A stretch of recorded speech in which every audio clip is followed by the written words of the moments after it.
They didn't even have the decency to look me in the eye when they fired me.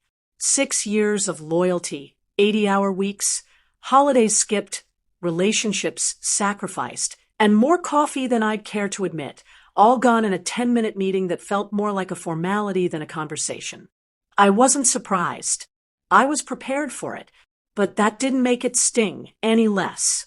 My name is Naomi. I was the senior project manager at Nexera Systems, a mid-tier software company trying desperately to act like a tech giant. I'd worked there since my mid-20s, rising through the ranks one all-nighter at a time.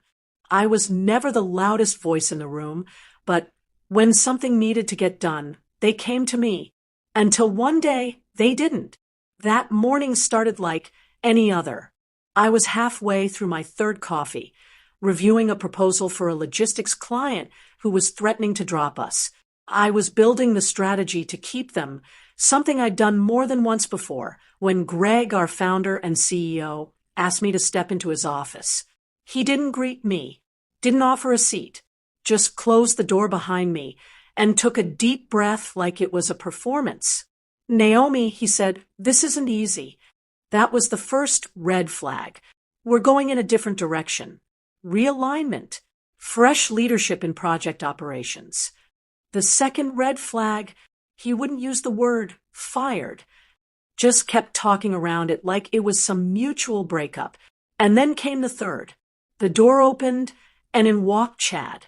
His nephew, Chad, with his 2 white sneakers and a startup hoodie he probably thought made him look visionary. Chad, who once asked if QA stood for quick answers. Chad, who'd shadowed me for a month, taken credit for a tool I designed, and somehow convinced Greg he was next-gen leadership. They didn't even wait for me to pack my desk, and in turn brought me a cardboard box, while Greg signed my termination letter like he was autographing a baseball. The elevator ride down was quiet. My heart pounded. My face was flushed, and I felt an anger that didn't burn. It froze. Clean, cold, focused. I wasn't just out of a job. I was replaced. Not because I wasn't good enough, because I wasn't connected enough. I got into my car, sat behind the wheel, and stared out at the city I'd helped build software for. Something in me shifted. I thought, what if I didn't just walk away? What if I built something better? What if I took everything they didn't value in me and used it to take everything from them? If this is your kind of story, if you've ever been underestimated or cast aside, make sure you're subscribed. This is just the beginning. That night, I opened my laptop, poured a glass of cheap red wine, and started writing a plan. Not a resume. A strategy. Step 1. Secure the knowledge.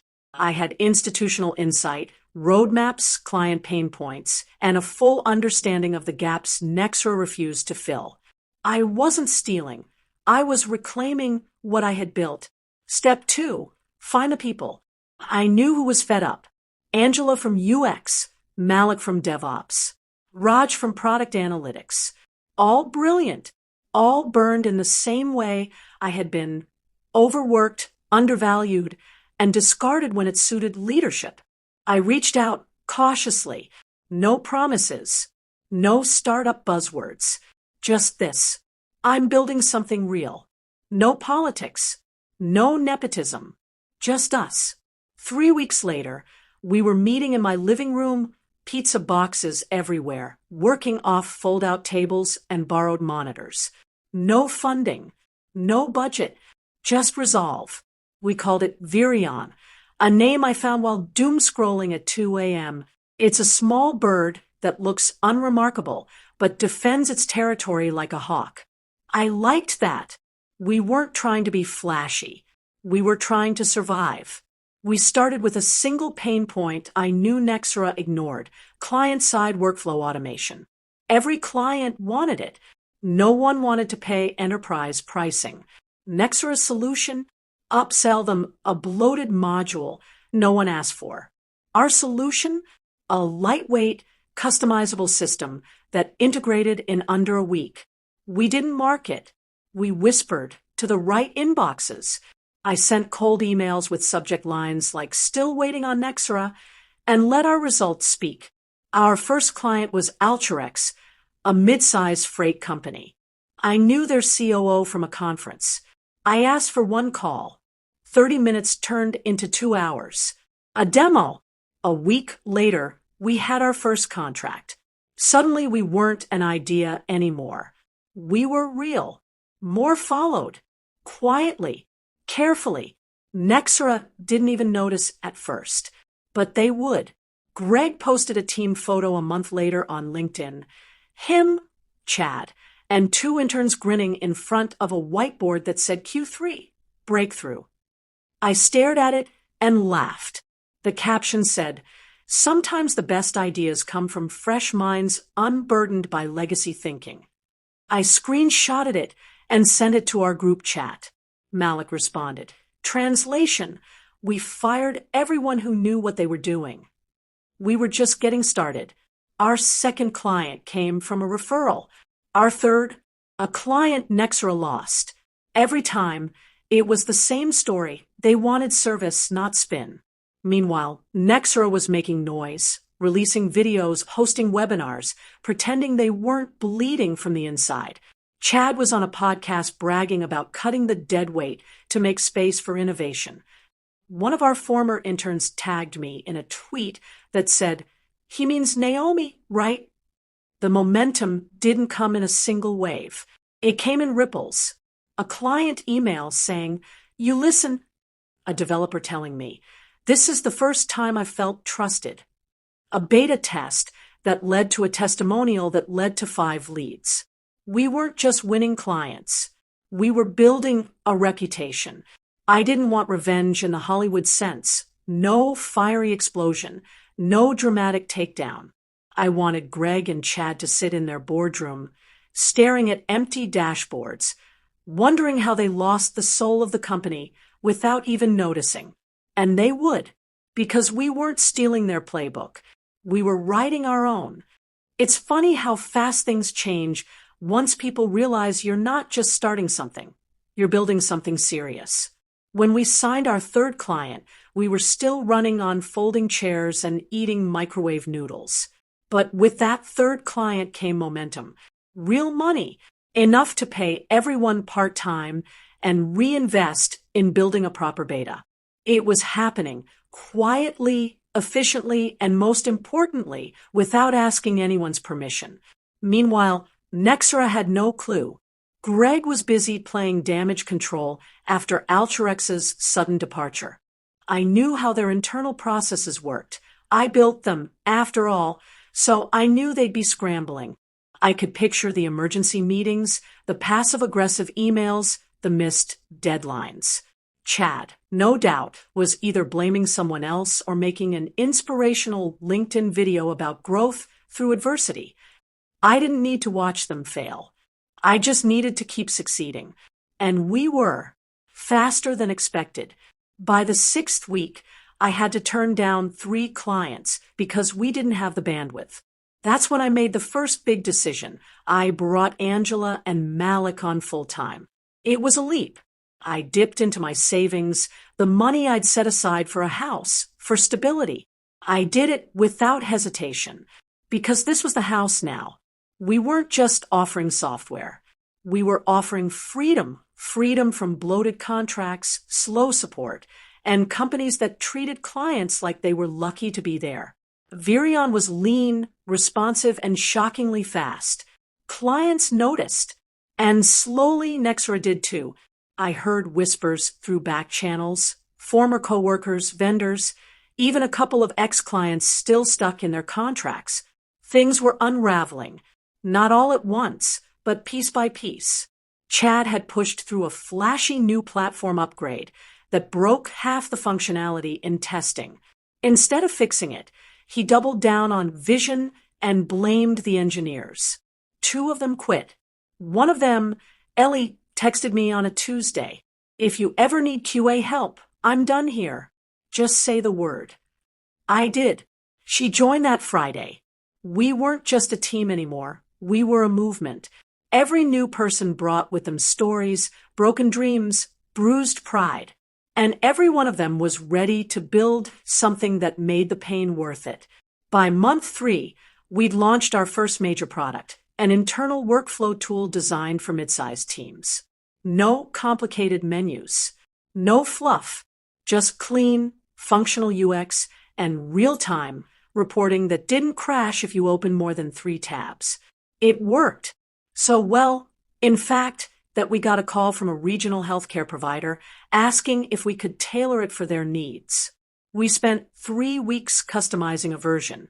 When we delivered, their team lead called me personally and said, "This is what Nexra promised us 2 years ago. You built it in 21 days." I just said, "We listen." They signed a 2-year contract. After that, everything accelerated. We got coverage in a mid-tier tech blog that dubbed us the anti-Nexra. At first, I laughed. Then I saw the traffic spike. Then the investor inquiries started. I ignored the first 2. I wasn't interested in venture capital vultures. But the third one came from a woman named Sierra, who didn't pitch like a suit. She asked to meet for coffee and just listened. Then she said something that stuck. "You're not a founder trying to disrupt the industry. You're a woman rebuilding from the wreckage of arrogance." That's the story. That's the power.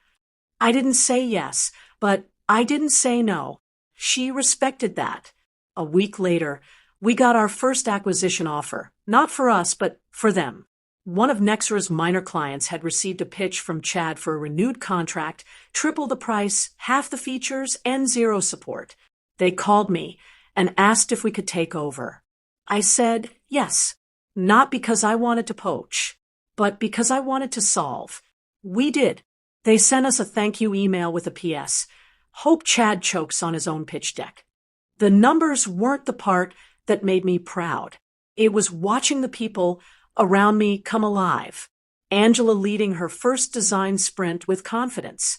Malik building tools that actually got used. Ellie catching a critical bug at 1 a.m. and fixing it before I even logged in. There was joy again. A rhythm. A shared fire.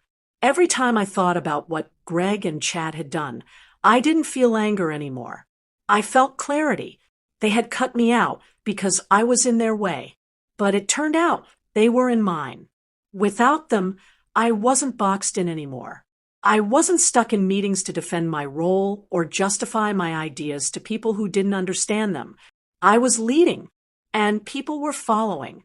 But success has a way of attracting attention, even the kind you don't want.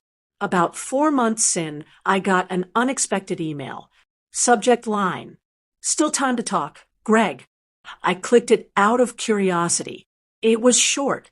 "Naomi, we've heard about what you're doing. Impressive. I know things ended badly between us. That was never my intention. I'd like to talk about possibilities. Let me know if you're open to a conversation. Greg."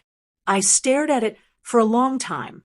I could hear his voice in my head, rehearsing the same smooth lines he used on clients, employees, investors. Always measured, always in control. But the difference now, he wasn't in control. I was. I didn't respond. I forwarded it to Angela, who sent back a 1-line reply. "Must be hard watching the view from underneath." I laughed for a good 5 minutes. Still, I knew the call would come eventually, and when it did, I'd be ready. When Greg finally called, he didn't bother with small talk. "Naomi," he said, like we were still colleagues, "I think there's value in reconnecting." I let the silence hang in the air. He continued, "I've been watching Virion. You've built something impressive. Maybe there's an opportunity for synergy." Synergy, of course. That corporate word people use when they're losing and want to make it sound like a strategy. I told him I'd think about it, not because I needed to, but because I wanted to watch him sweat. That night, I sat with Malik and Angela on a Zoom call and told them about Greg's reach out. Malik laughed first. Angela didn't. "He's not coming back to collaborate," she said. "He's looking for a life raft." She was right. And I wasn't about to throw one. Not yet. Instead, I waited. And while I waited, I built. We launched the next version of our platform. Smarter, cleaner, faster. One-click integrations. An onboarding flow that made clients gasp because it just worked. No hand-holding. No downtime. Word of mouth exploded. We were onboarding clients in sectors we hadn't even targeted. A mid-size law firm, a creative agency in Texas, a government contractor. They were finding us because their peers were talking, not because we paid for ads, not because we had some flashy campaign, but because we delivered. In contrast, Nexera was flailing. I didn't have to look far to see it. Their social posts grew more desperate, louder graphics, fewer likes. Comments went unanswered. Staff I used to work with began showing up in my inbox, their messages cautious but clear. I'm watching what you're doing. It looks better. If you're ever hiring, I don't know how much longer I can stay here. It wasn't revenge. It was gravity, the kind that shifts when something real enters the space, and everything fake begins to collapse under its own weight. But then, Chad did something stupid, which in hindsight was entirely predictable. He went on a podcast. He titled the episode, "Why Experience is Overrated in Tech." He said things like, "If you're over 30 and still working a job, you probably missed your shot, and I replaced a veteran team with agile thinkers who aren't afraid of change." The internet responded with the usual mix of horror and mockery. But to me, it was the final push. No amount of PR spin could hide the truth anymore. Nexera wasn't losing business because of bad luck. They were hemorrhaging clients because they had replaced competence with nepotism and experience with ego. And now the world knew it. A week after the episode aired, one of their largest remaining clients, New Form Media, reached out to us. They didn't ask for a quote. They asked how fast we could migrate them. That deal put us over our first $1 million in annual revenue. But more than that, it put us on the map as a threat, not a scrappy alternative, a replacement. And that's when the board called. Not Greg, the board, the actual owners who'd stayed in the background while Greg played visionary and Chad played startup messiah. They asked for a meeting. I agreed. It was held in a quiet conference center near the bay, neutral territory, nice view, but no distractions. I walked in wearing a sharp navy blazer, no logo, no flash. Malik came with me. Angela sat in via video. The board looked nervous. They didn't say so, but I could see it in their posture. They were leaning forward, listening too hard, watching my hands when I gestured. Not the posture of power. They started with pleasantries. Then came the offer.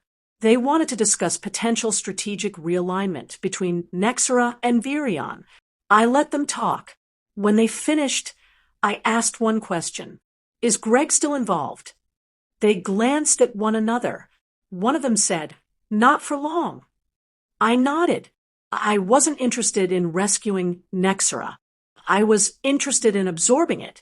The board didn't resist that idea. In fact, they welcomed it.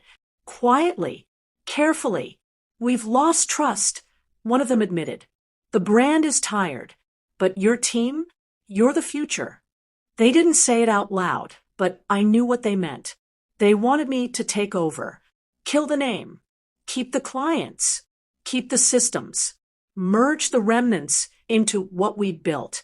They didn't want to admit I'd beaten them, but they were ready to admit they needed me. And honestly, that was more satisfying than any dramatic takedown I could have imagined. When I left the meeting, Malik waited until we were out of earshot before he spoke. "So you gonna do it?" I didn't answer. Not yet. Not until I saw Greg one last time. He called the next day, said he'd heard about the meeting, said he wanted to talk.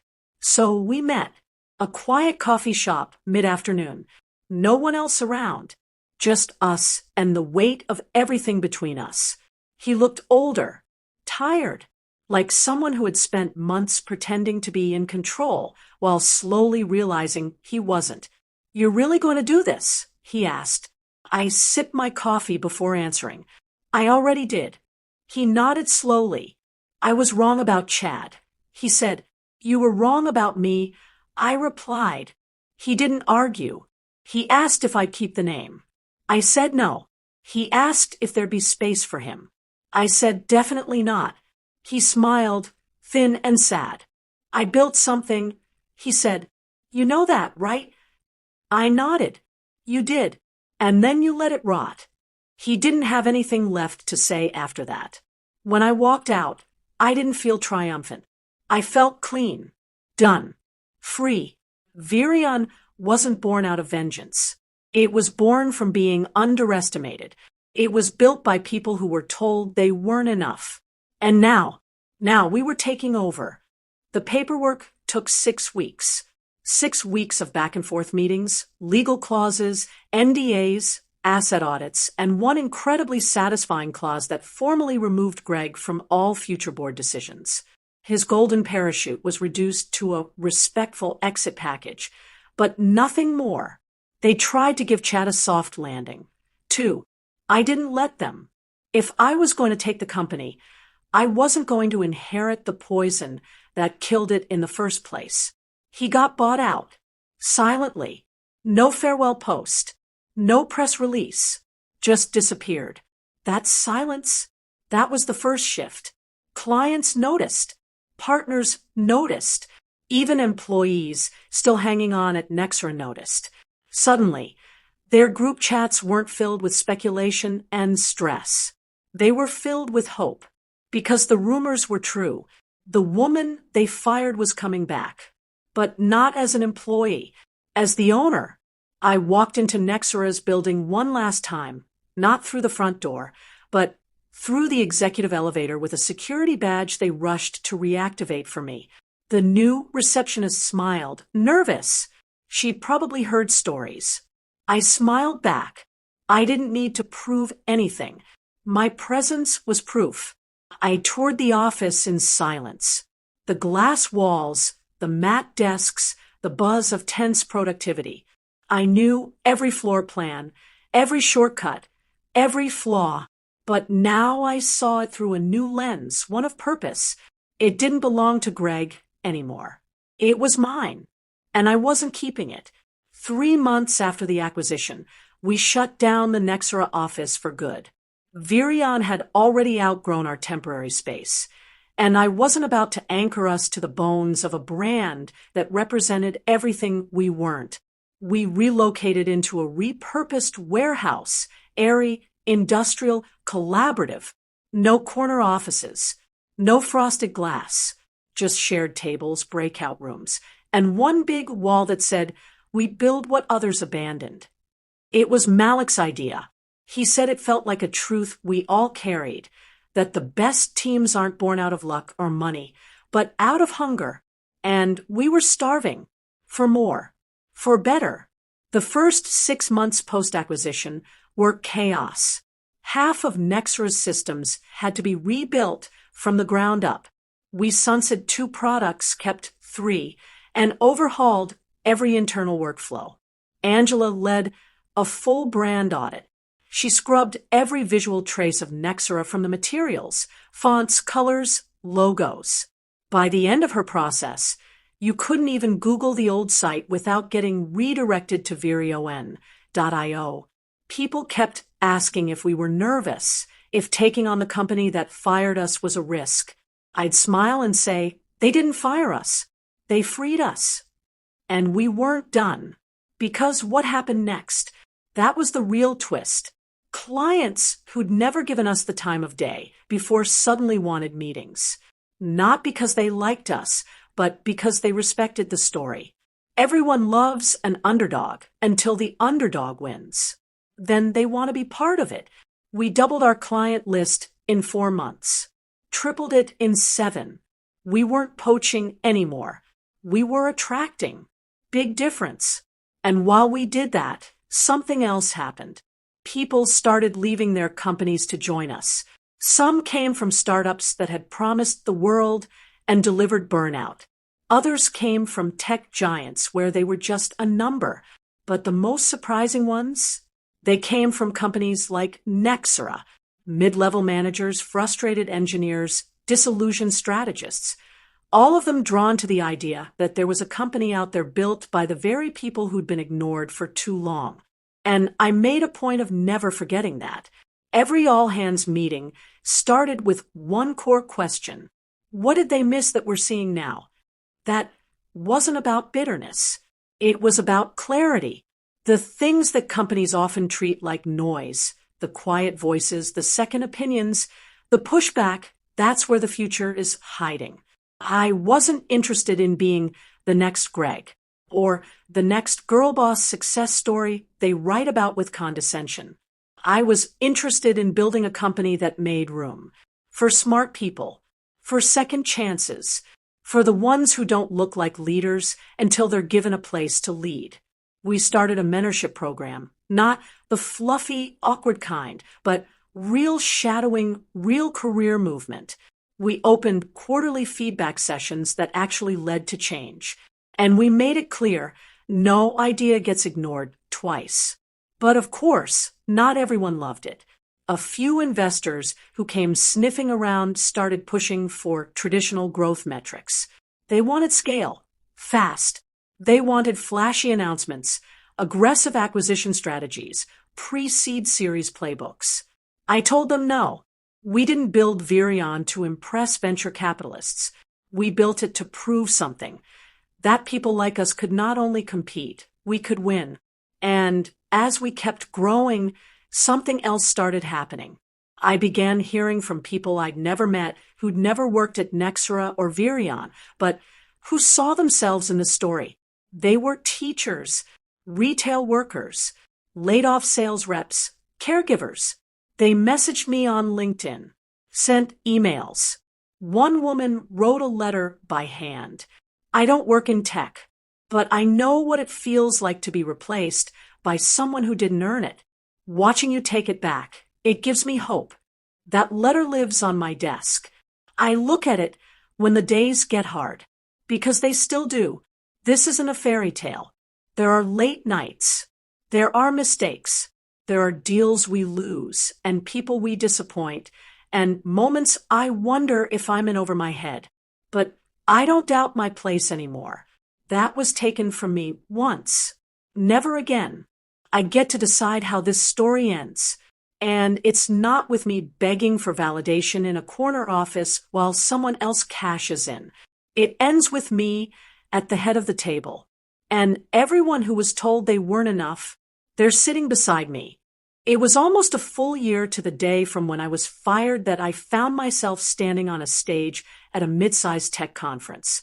Not one of the huge industry blowouts filled with fake panels and overdone lighting. This one was practical, focused, the kind of place where decision makers go to actually solve problems. I wasn't supposed to be there originally. They'd invited Greg. He declined. So they invited the company instead. And the company was me, standing behind a sleek podium with the Virion logo projected behind me. I looked out at a crowd of about 200, some faces I recognized from LinkedIn profiles. Some were former Nexera clients, a few ex-colleagues. I took a breath, and I told the truth, not the press-friendly story, not the sanitized narrative about growth and disruption. I told them that I had been fired to make room for someone with less experience and more connections. I told them that I had nothing but a cardboard box and a plan when I left. I told them that I started a company on a borrowed laptop with a team that came from rejection, burnout, and disappointment, and that those people, those so-called risks, had built something better than what any VC-backed firm could replicate. And then I told them we weren't done. I wish I could describe the way the room shifted. It wasn't loud. It wasn't dramatic. It was like a collective breath being held and finally released. Afterward, a woman approached me. Late 30s, plain blouse, eyes sharp. She said, I got laid off last month. Your story? It made me feel like I still have time. I thanked her, told her the truth. You do. That moment mattered more to me than the dozen contract leads we collected by the end of the day. Because for the first time, I realized what we had actually created. It wasn't just a company. It was proof. Proof that experience beats ego.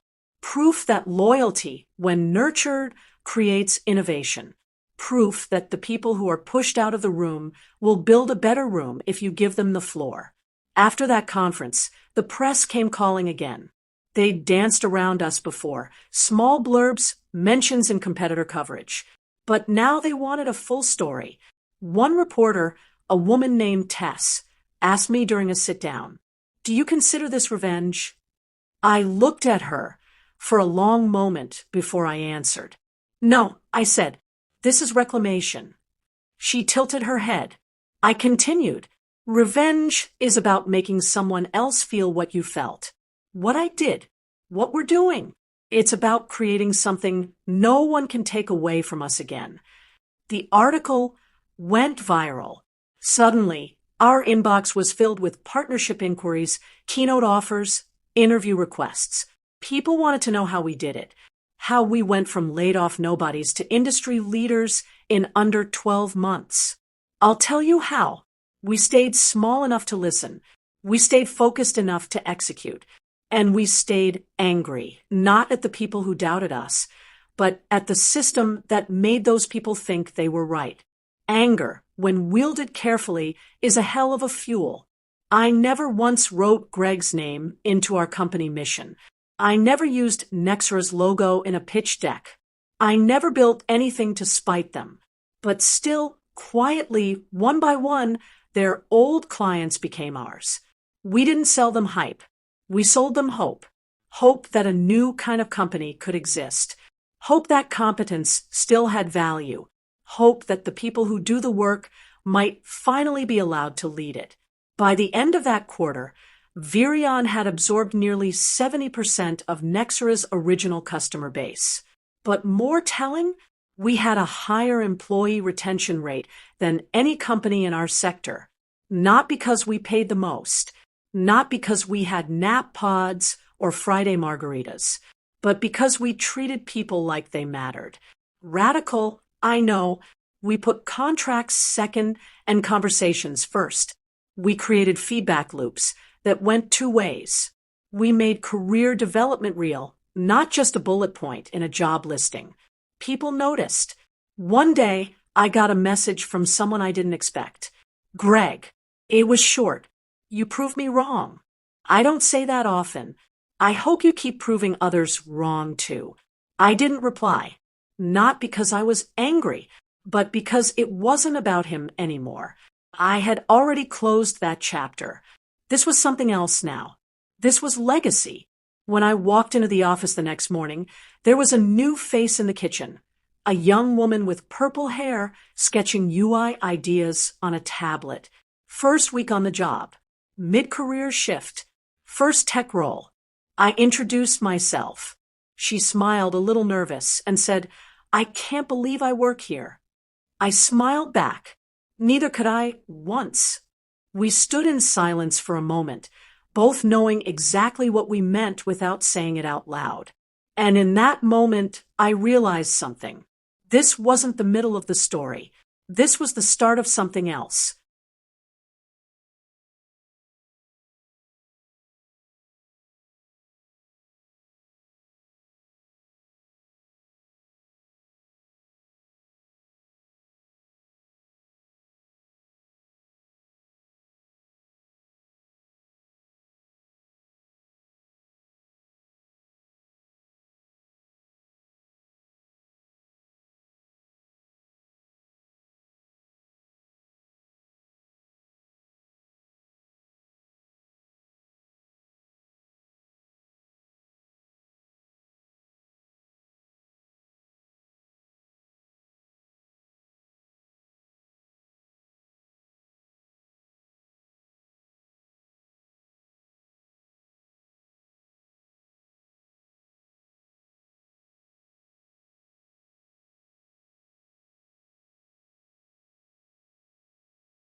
There's a strange kind of silence that comes after the fight is over.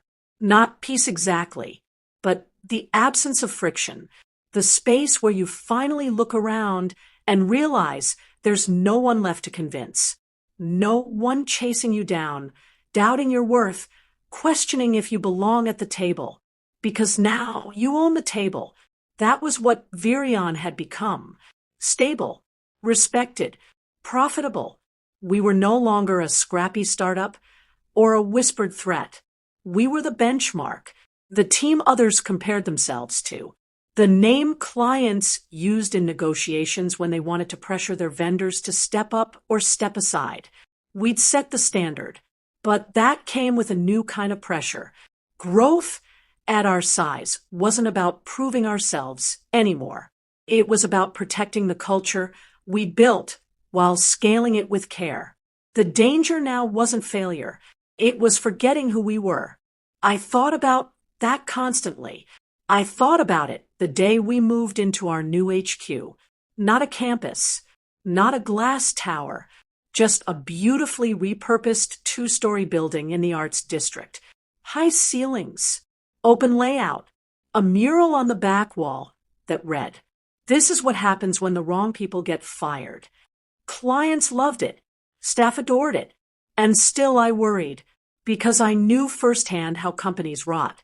Not from bad luck or bad quarters, but from ego, from forgetting that the people inside the building are the ones who keep the lights on. So I put systems in place. Guardrails. We created rotating leadership sprints. Every 6 months, employees at every level could pitch internal initiatives and lead them. We gave junior staff real decision-making power, not just suggestions, authority. We made one policy unshakable, no matter how big we got, no matter how loud our name got. If we stopped listening, we stopped deserving our place. That mindset trickled out. Clients told us we didn't feel like a tech company. We felt like a partner. Engineers said they could breathe here. Designers said they could speak up without fear. One intern said it best in a team lunch. He said, "It feels like nobody's waiting for permission here. Everyone's already building." That made me proud. But with every win, there were shadows. Old colleagues from Nexera kept reaching out. Some we'd hired. Some we hadn't. Some were bitter, confused, even angry. They'd say, "I don't get it. How did you do it?" I never knew how to answer that in a way that would satisfy them. Because the truth was, I didn't do it alone. We did it together. A group of people who were told they weren't valuable, weren't forward-facing, weren't culture fits.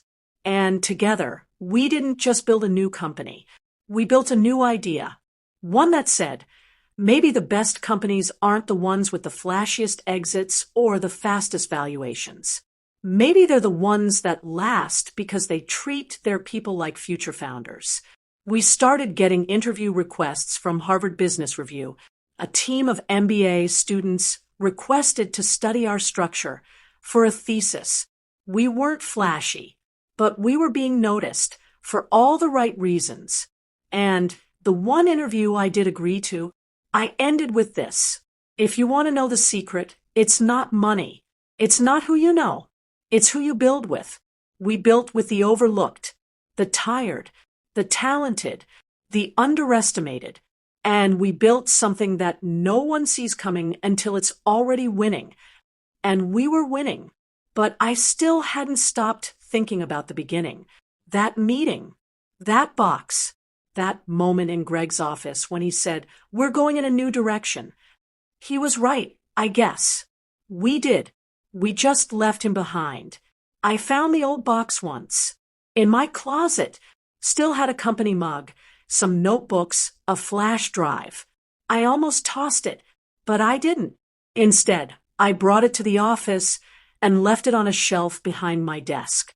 Not as a trophy, as a reminder that every no is just a doorway, that every setback is just a setup if you know where you're going. That sometimes being pushed out is exactly what you needed to step into something bigger. One of our new hires, quiet, observant, sharp, walked into my office one day and pointed to the box. "You keep junk from the old place?" I smiled. "No," I said, "that's not junk. That's proof." There's a moment right before you hit send on something big when time slows down. It happened to me the day I sent out the announcement that Virion was acquiring a smaller competitor, a company that once tried to poach one of our developers by offering twice the salary and none of the soul. Now, they were part of us. The message was short, strategic, professional, but I knew what it really meant. It meant that we were no longer rising. We were leading. That was the moment it became real. Not the conference speech, not the $1 million contract, not even the acquisition of Nexera. That moment, staring at my screen, cursor hovering over the word, announce, was when it sank in. I had done it. We had done it. What began as a forced exit turned into a full-circle takeover. But here's the thing they don't tell you about success. When you finally get to the top, you start looking around and asking, now what? Because revenge, no matter how poetic, can't be your fuel forever. Eventually, you have to find a new fire. Mine came quietly one morning at 7:42 a.m. when I walked into the office early and found a junior developer already at her desk, headphones in, head down, debugging something she wasn't even assigned to. I asked her, "Why so early?" She shrugged. Didn't want to stop thinking about it. It's fun. Fun. That word hit me harder than any headline or client quote ever could. Because that's what we built. Not just a business. Not just a brand. A place where work could feel like purpose, where people like her and people like me could rediscover the thrill of building something that mattered. It hadn't been easy. There were moments when I doubted everything. Nights when I questioned if we were strong enough to keep going. Days when the pressure felt heavier than anything I'd carried in my life. But every time I got close to the edge, someone pulled me back. Angela, with her fierce loyalty and brutal clarity. Malik, who became more like a brother than a colleague. Ellie, who caught issues before they could become disasters. And every single team member who showed up not because they had to, but because they wanted to. We didn't build Virion to get even. We built it to get free. And we did. Greg faded away. Chad, last I heard, was trying to start an influencer coaching course. Nexera as a name disappeared into a legal filing and a redirect link. The company they built now only existed in the footnotes of our history. But we weren't chasing legacy. We were living it. One client at a time. One hire at a time. One belief at a time that the people they overlook are often the ones holding the real power. And if there's one thing I'd leave with you, it's this. You don't need to scream to be powerful. You don't need to beg to be noticed. You don't need to burn it all down to make a mark. Sometimes all you need is a cardboard box, a plan, and the guts to rebuild with nothing but your name and your nerve. Because they might take your job. They might give it to someone with less heart and more access. But they'll never take your voice.